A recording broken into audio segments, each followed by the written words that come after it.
السلام علیکم ورحمۃ اللہ وبرکاتہ۔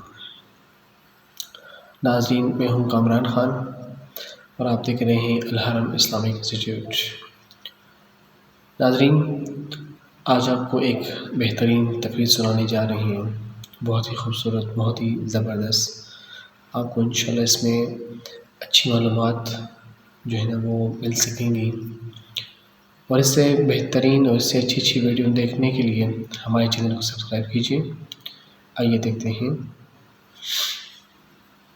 اللہ تعالیٰ نے جو انسان پیدا کیے ہیں ان کے مزاج مختلف ہیں۔ ان میں کچھ لوگ ہوتے ہیں جو قوی ہوتے ہیں ارادے کے، جو فیصلہ کر لیا ڈٹ گئے۔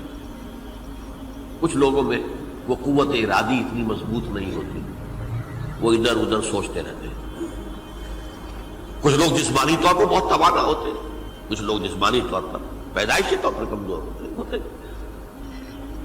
تو اگر کوئی قوت ارادی کمزور رکھنے والا شخص ہے، وہ بھی تو اللہ کی تخلیق ہے، اللہ کا بندہ ہے، خطاؤں کا ظہور ہو جاتا ہے، توبہ کرتا ہے، پھر کچھ عرصے کے بعد پھر خطا کا ظہور ہو جاتا ہے، پھر توبہ کرتا ہے۔ تو ہم تو یہ سمجھیں گے کہ ایک حد کے بعد پھر اس کی توبہ قبول نہیں ہونی چاہیے، لیکن حدیث سنیے۔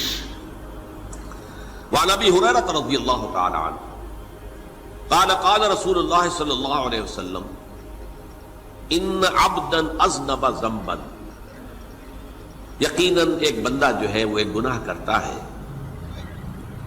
فقال، پھر وہ کہتا ہے رب، اے میرے پروردگار، اذنبت فاغفر، مجھ سے گناہ ہو گیا ہے، مجھے معاف فرما دے۔ فقال ربہ، تو پروردگار یہ کہتا ہے اعلم عبدی ان لہ ربا یغفر الذنب ویاخذ بہ، میرا یہ بندہ یہ جانتا ہے کہ اس کا ایک رب ہے جو گناہ معاف بھی کر سکتا ہے اور سزا دے بھی سکتا ہے۔ کیا معنی ہوئے؟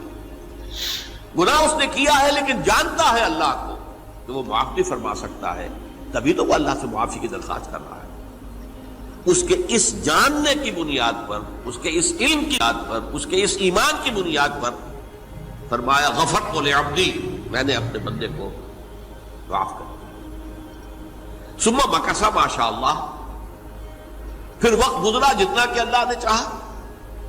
ثم اذنب ذنبا، پھر اس سے گناہ ہو گیا۔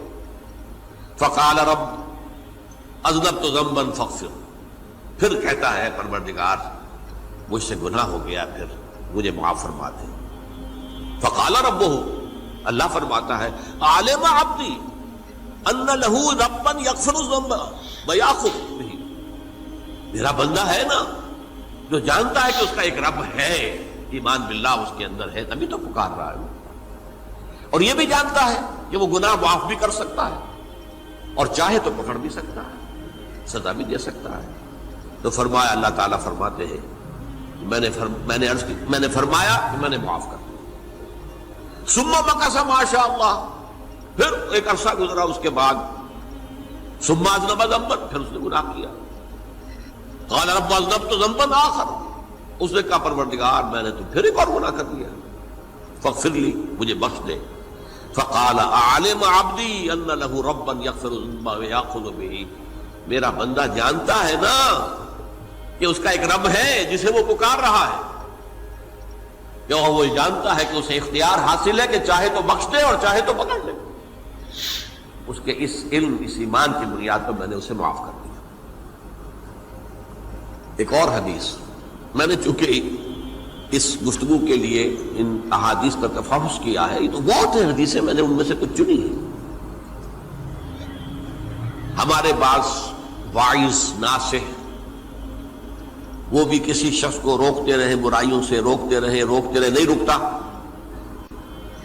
تو کہیں غصے میں آ کے اللہ تجھے کبھی معاف نہیں کرے گا۔ یہ کتنا بڑا جرم ہے، اس کا اندازہ کیجئے اس حدیث سے۔ تو میرے بندے کو میری رحمت سے مایوس کر رہے ہیں، کتنا بڑا جرم ہے اس کا اندازہ کیجئے۔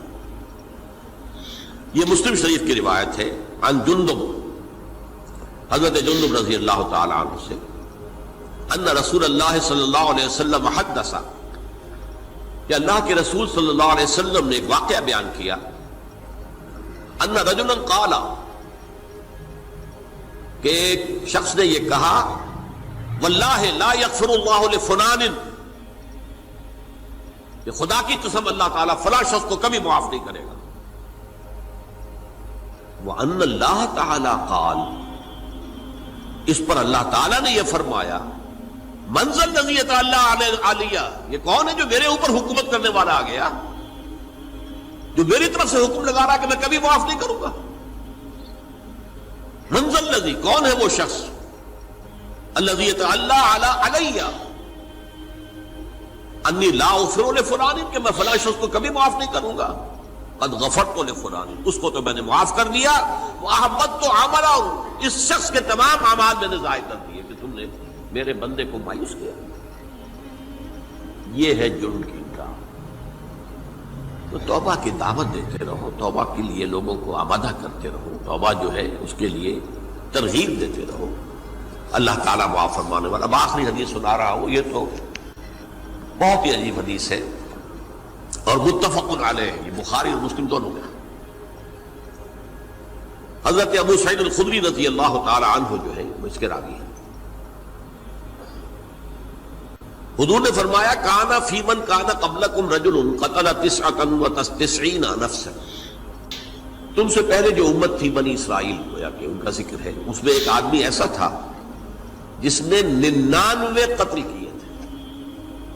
اب آپ اندازہ کیجئے کتنا بڑا گناہ کبیرہ ہے قتل۔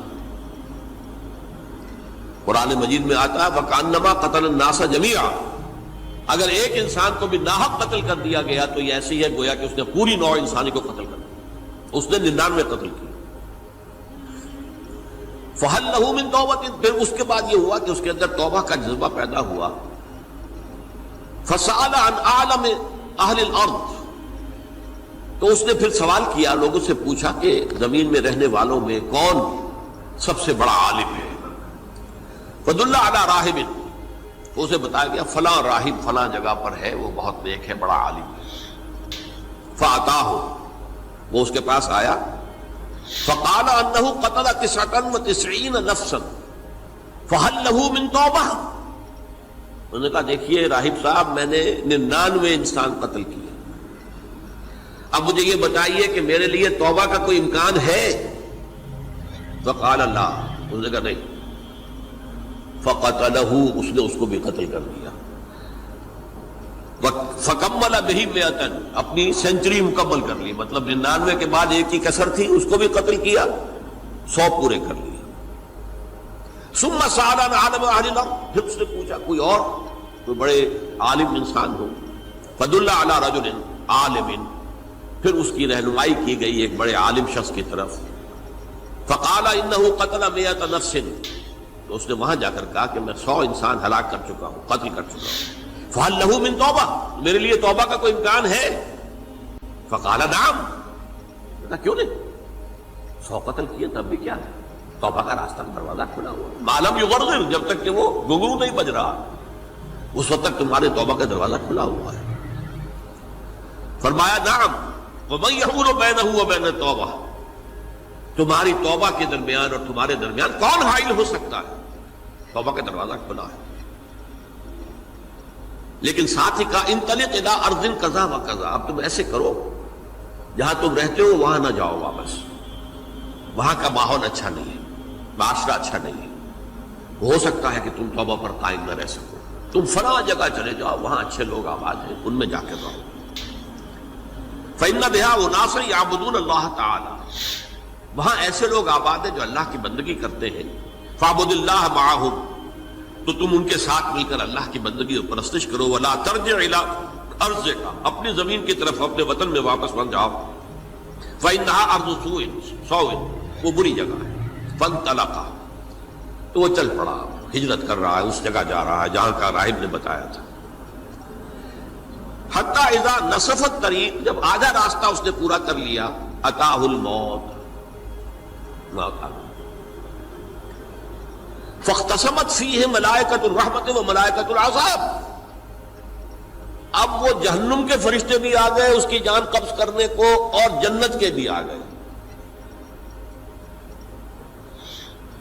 فقالت ملائکۃ الرحمہ، رحمت والے جو فرشتے ہیں جنت والے، انہوں نے کہا جا تائبا مقبلا بقلبہ اللہ تعالی، یہ شخص توبہ کر کے اللہ تعالیٰ کی طرف ہجرت کر رہا تھا، اس لیے اس کی نیت کی بنیاد پر اب یہ جنتی ہے، لہذا اس کی روح ہم قبض۔